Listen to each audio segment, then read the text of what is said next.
Much ado about something.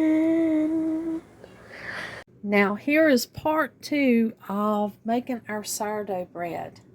And we have done it all the way, followed this recipe all the way down here to this part right here. We put it into the oven to let our bread rise for all night. We're right here. Mix above, cover with oil, place dough in bowl, turn over oily side on top. Cover with wax paper, let stand overnight outside of the refrigerator. So that's where we are at now on our recipe. So I've had my sourdough in my bowl covered with this parchment paper all night. We're going to pull it out of the oven here. I left the light on because my kitchen is kind of cool.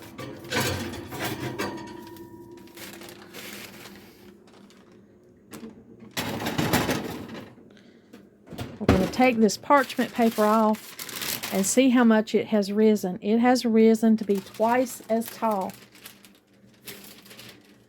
Now it's fell down a little bit because I got it out of the oven. I'm going to punch it down just a little bit with my hands. And we're going to go ahead and follow the rest of the directions. So the rest of the recipe says, next morning, that's today, right now, punch down the dough, which we just did.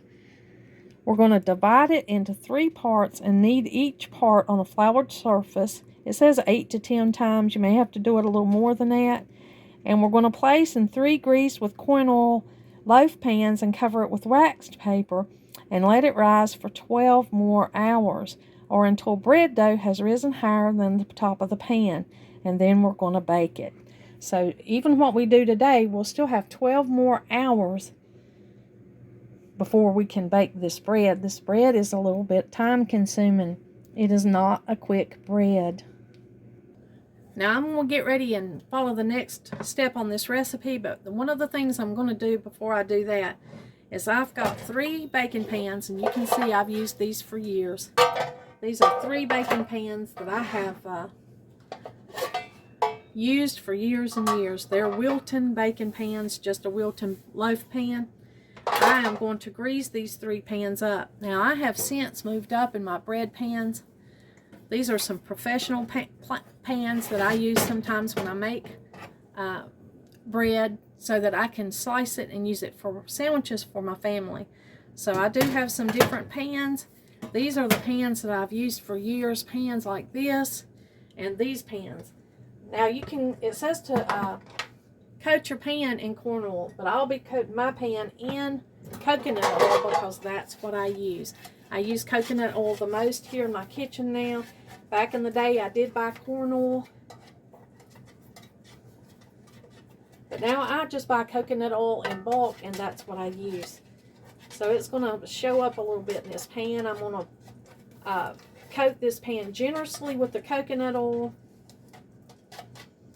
I just like coconut oil. I like the way it stands up to the heat in baking bread, and I've used coconut oil for the last probably 10 years.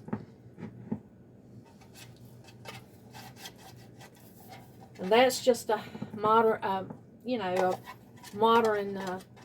change that happened as my kitchen progressed and as I changed what I used in the kitchen. But I'm going to grease these down generously because I'll need somewhere for my bread to rest as soon as I get it kneaded and get it divided. So I've got these 3 pans. I'm going to set these out of the way. Now I'm going to have to put some flour right here on my board where I'm going to roll this bread out.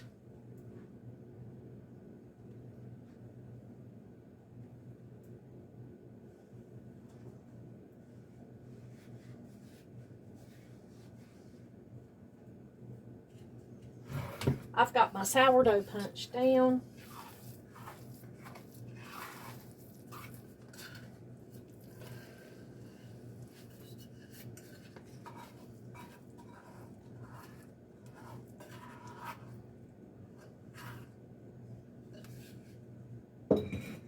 And it smells good. I love the smell of the sourdough. The whole process of it, I think it smells delicious.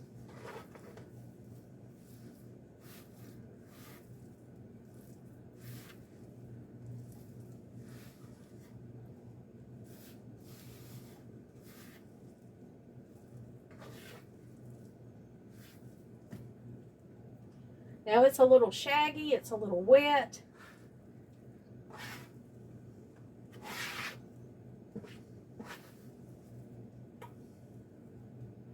It's a little sticky.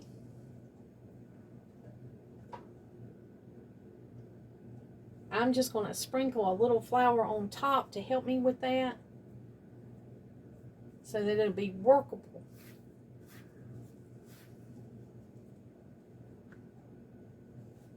You don't want to add too much because you don't want to mess up the ratio of flour to everything else, but I am just going to add a little bit because if I don't, I'll have a sticky mess right here.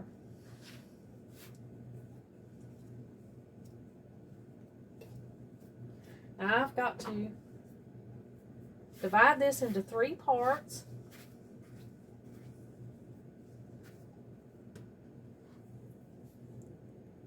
Now you add flour as needed.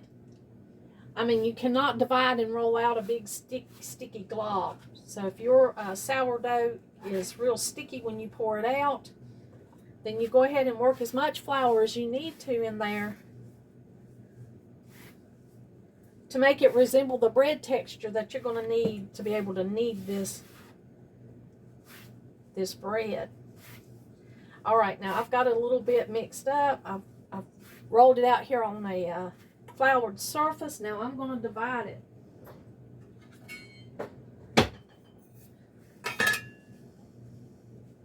I'm going to try to equally divide it into 3 pieces.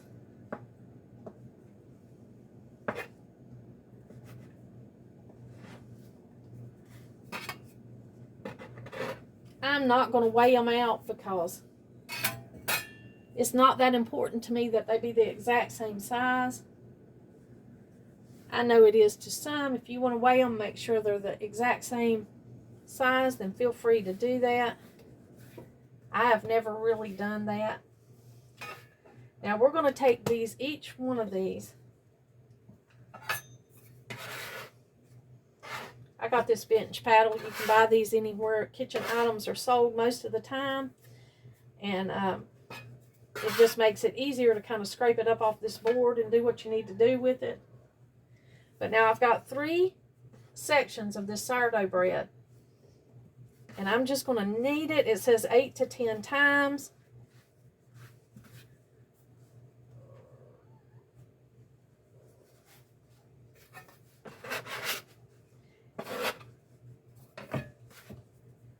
And I knead by taking the heels of my palms of my hands right here. I'll just pull up the bread and I just push it forward. And that's how I knead the bread.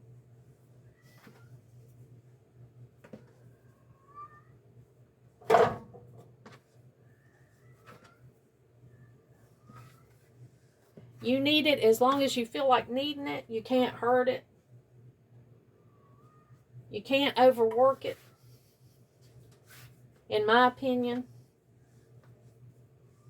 Just want to knead it and give it a few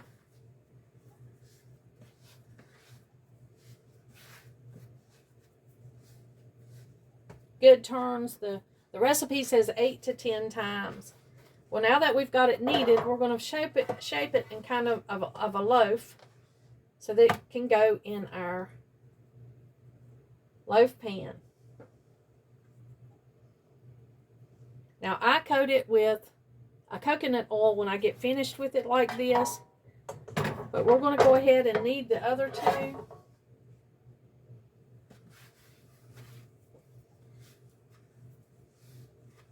Pushing with the backs of palms of our hands, pushing forward, folding forward with our fingers. And then when it gets too long, you just fold it in half. Just give that some kneading. shape it into a loaf about the size to fit your pan.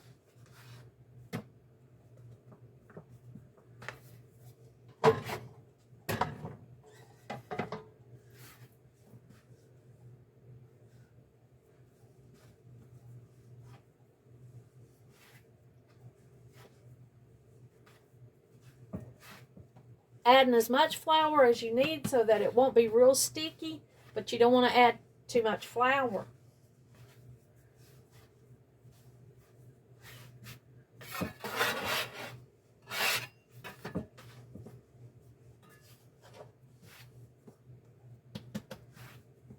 Give it a little pat every now and then for good measure. And there we go. We've got all 3 loaves of our bread here.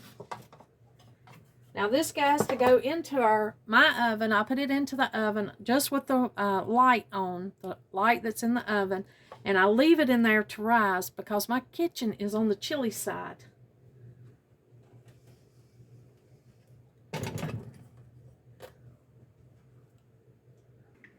Here's our 3 beautiful loaves of bread. I'm going to go ahead and slide them back in the oven.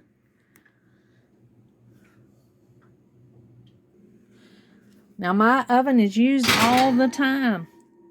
It is time to clean it out, but I don't get a break to clean it out a lot when it's busy, when I've got it in action most of the time. Now I'm just going to put these right in here. You know, I forgot a step. I forgot to put the coconut oil on them. Alright, we're just going to put a little oil on the top of these. You can use whatever oil that's recommended, the corn oil or avocado or whatever oil you normally use. I don't use olive oil because olive oil's baking point, its heat index is lower. So, you know, coconut oil and avocado's oil, you can heat them up hotter than olive oil. So that's the reason I don't use olive oil on this bread. But olive oil would be delicious to mix spices in and use it to dip with.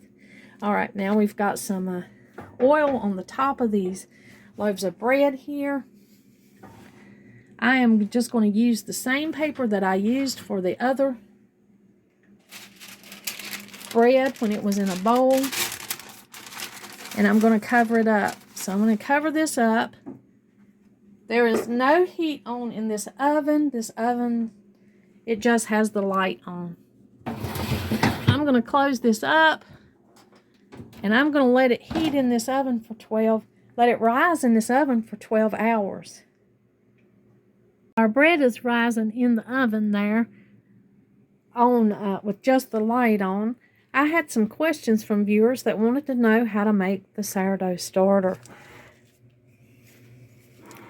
I've probably shared with you before that this is the same sourdough starter, or a generation of it, that I have used for 42 years. Because you can freeze this starter, and I'll show you some in my freezer.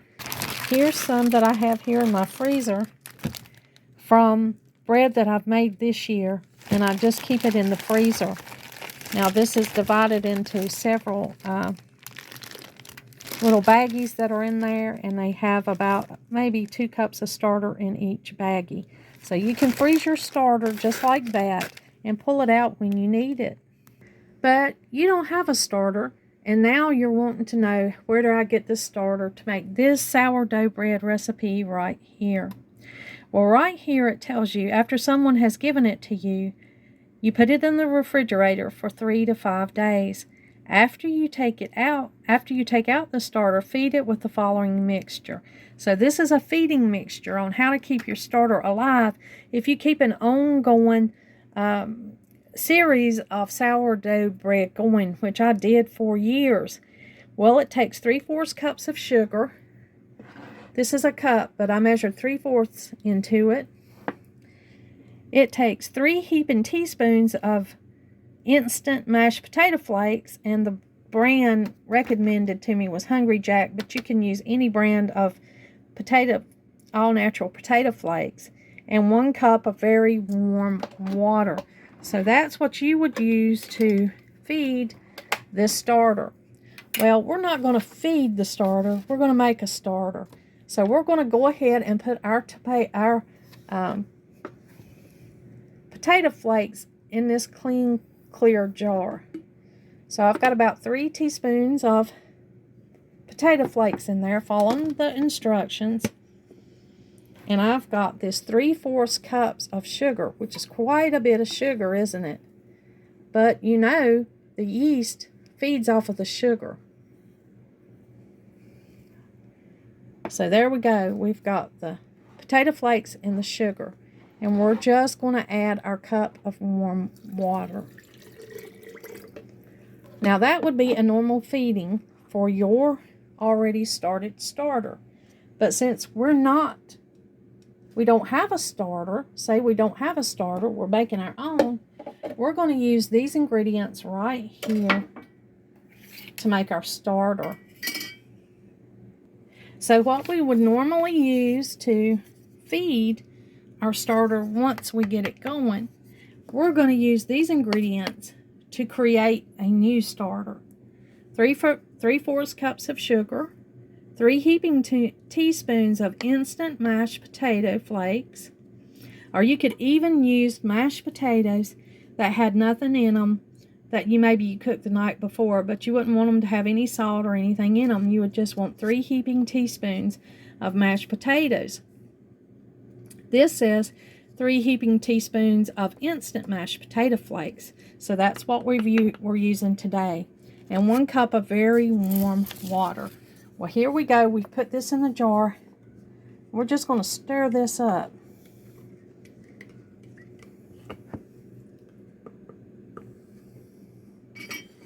Now we're going to cover this with a coffee filter and a rubber band. And we're going to do that to keep the fruit flies out. Because sourdough, it's a ferment.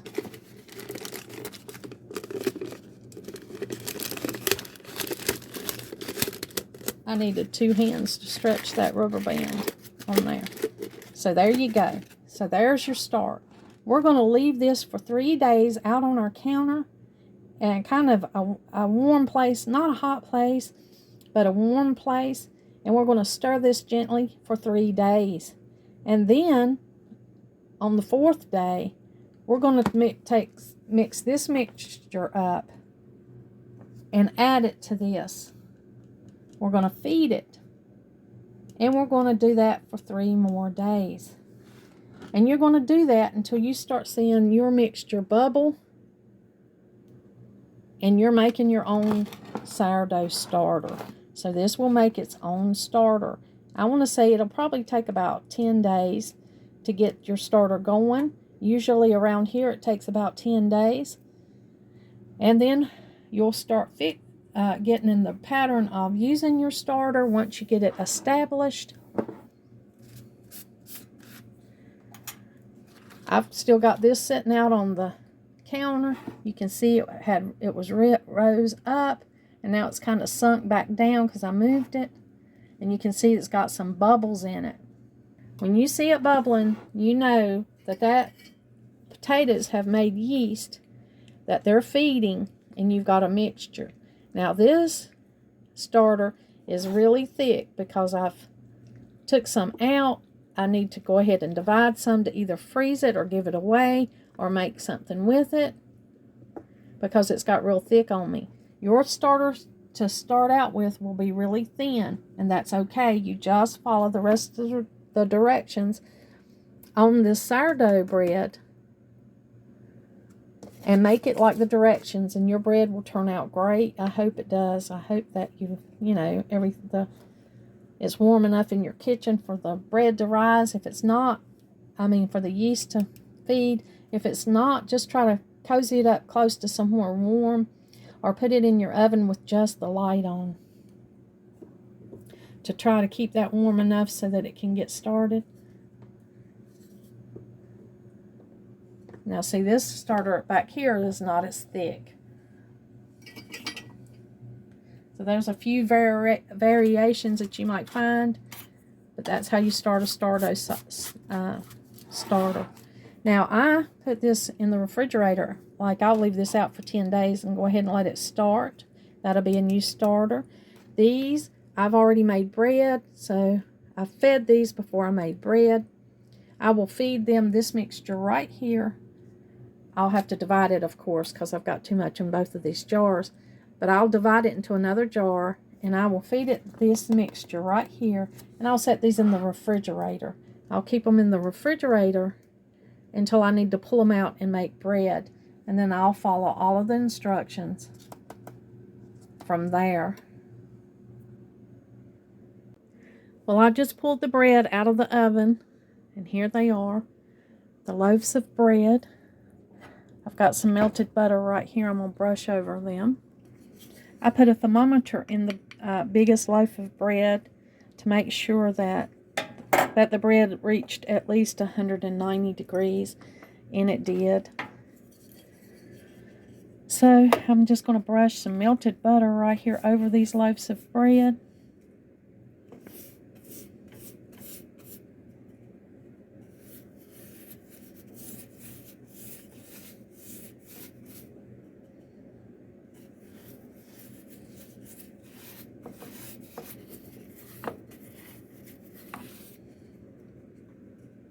They look good. They smell good. When my kids were growing up, as soon as I pulled these out of the oven, we would eat a whole loaf of bread because it was just so delicious smelling and so irresistible that we couldn't wait to eat it. Those are good memories. Now this is how this delicious bread is looking. My brush is leaving a few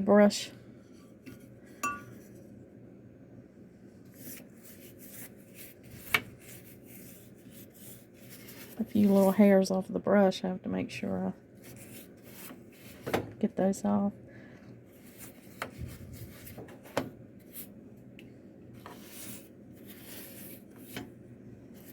Now it's looking really good. I'm going to give it just a few minutes, and then I'm going to turn it out of the pans and put it on a rack. Let's see if I can do this with one hand. May have to stop and do it with two. And you can see how the bread looks. It's beautiful. It looks delicious. I'm just going to brush the crust on the underside. The butter helps keep the bread moist, and it also adds flavor.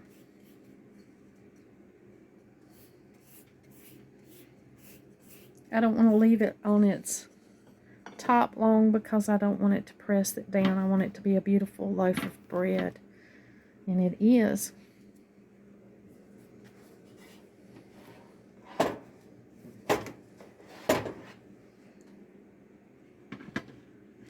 Here's the second loaf.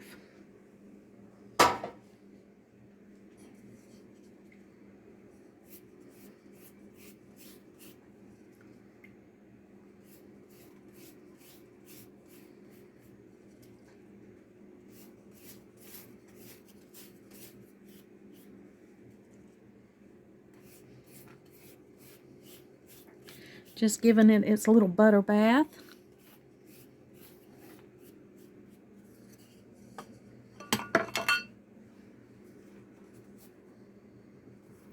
Putting them on this wire rack and letting them cool. And here's the little loaf that's left.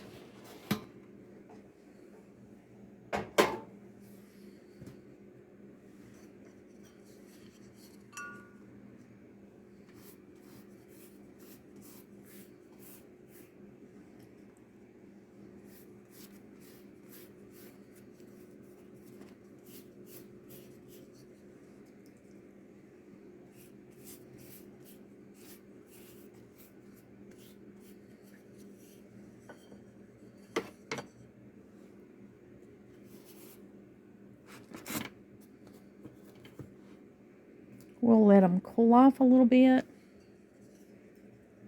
and then we will slice it and see what it looks like.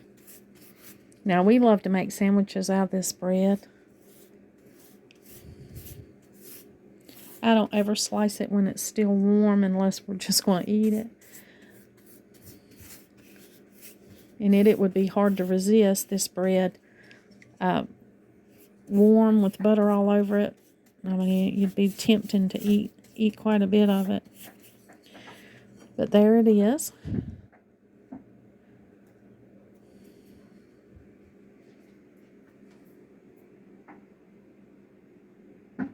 Okay, now it's time to cut our sourdough.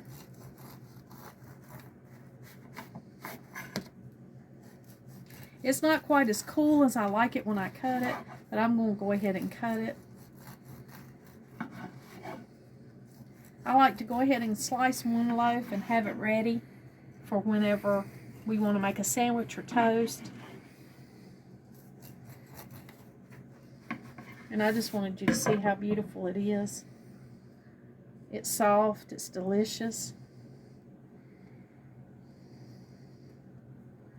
And we're going to go ahead and make something with this for supper tonight.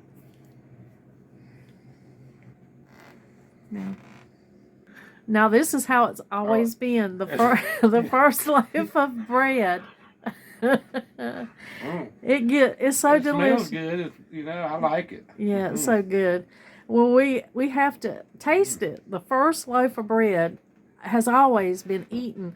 Of course, when the kids were here, we'd eat the whole loaf. But we're not eating the whole loaf now. We're just eating, tasting it. Donald's tasting it to make sure it tastes good. Now, I have tasted this, and it's delicious. And we've got 2 more loaves, so we'll have them for the rest of the week.